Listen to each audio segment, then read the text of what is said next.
நடத்திய ஆய்வுல உலகத்திலேயே அதிகமான ஊட்டச்சத்து கொண்ட உணவு பட்டியல்ல பழைய சோறு தாங்க முதல் இடத்தை பிடிச்சிருக்கு. பழைய சோறுல பாத்தீங்கன்னா வேற எந்த உணவுப் பொருட்களையுமே கிடைக்காத விட்டமின் B6, விட்டமின் B12 ரொம்பவுமே அதிகமாவே இருக்கு. பழைய சோறுல பாத்தீங்கன்னா லட்சக்கணக்கான பாக்டீரியாஸ் நிரம்பி இருக்கு. இது நம்ம ரெகுலரா எடுத்துக்கும் போது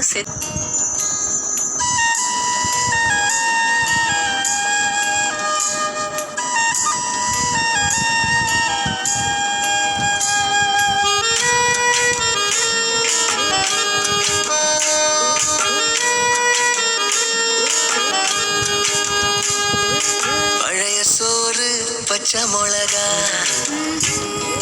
பக்கத்து வீட்டு குழம்பு வாசம் இருட்டு மாங்கா தெரு சண்டை தேனா இனிக்கும் தெம்மாங்கு பாட்டு